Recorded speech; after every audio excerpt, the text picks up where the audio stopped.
Brought to you by 1AAuto.com, your source for quality replacement parts and the best service on the internet.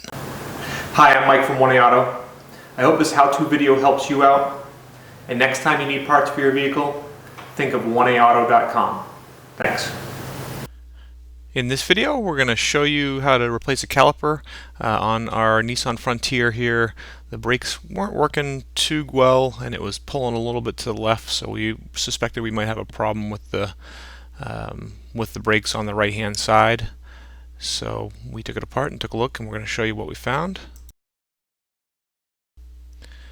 You're going to need 21, 14, 10 millimeter sockets and a ratchet.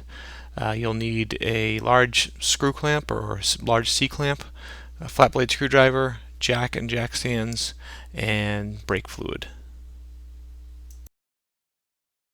I start out obviously by removing one of the wheels, and on this thing we suspected it was the right hand.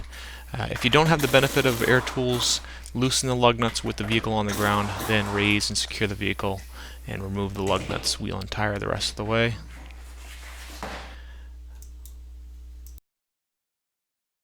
Two 14 millimeter bolts hold the caliper on, so we'll remove those.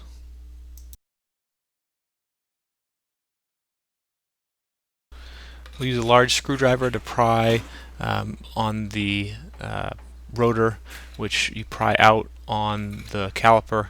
This just resets the pistons in the caliper a little bit, hopefully, and then you can pull the caliper up and off. It should come off easily at this point, and we notice it doesn't. So now we try to compress it to see how the pistons are. We put our C-clamp on there and go to compress it. One of the pistons goes right back in, but you can see this piston, no matter how hard we try, the piston is not resetting into the caliper, and even if it did, we wouldn't reuse this caliper because it probably wouldn't come back out. You can see here the boot's ripped and there's rust underneath.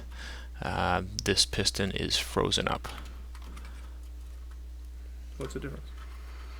Well, in order to switch the caliper, you'll probably want to loosen up the 12 millimeter bolt that holds the line in, and we bolted it back to the caliper bracket just to loosen that up first. And now here we're installing the new caliper on, and you can see the new caliper came with a new caliper bracket and everything.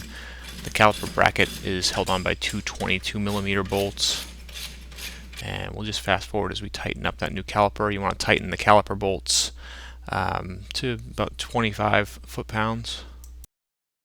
And so now we'll proceed with swapping that brake line over. And as the bolt comes out, you'll notice that there are copper crush washers on each side of the fitting for the brake line. And also you'll notice that some brake fluid will start dripping out.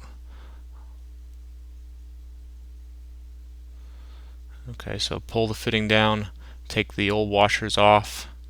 Your brake caliper will come with new washers.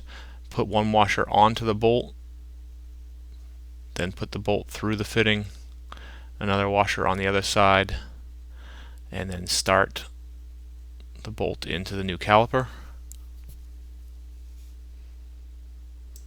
And you'll want to tighten that bolt up to 17 to 20 foot-pounds.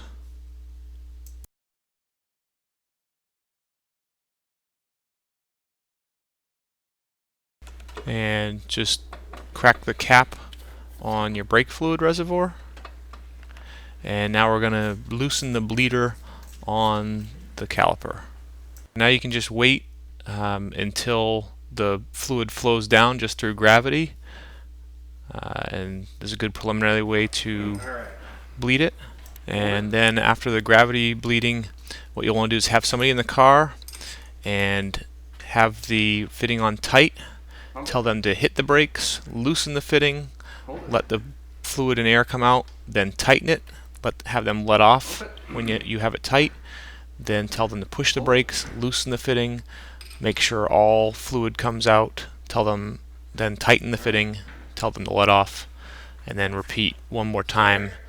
Have them press the brake, loosen the fitting, let the fluid come out, then tighten the fitting, and then have them let off the brake. being the end of the line. Now we'll put the wheel back on, put the lug nuts on by hand at first, make sure you don't cross thread any of them, then tighten them preliminarily with our wrench.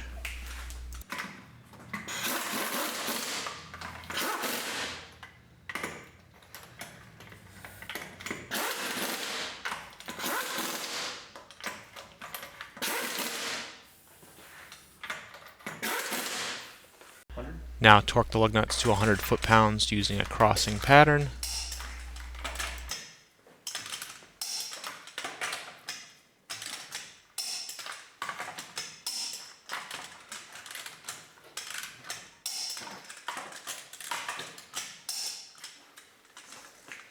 Anytime you do brake work, get in, pump the pedal, make sure you get a nice firm hard pedal, and then do test stops from 5 and 10 miles an hour before you road test the vehicle.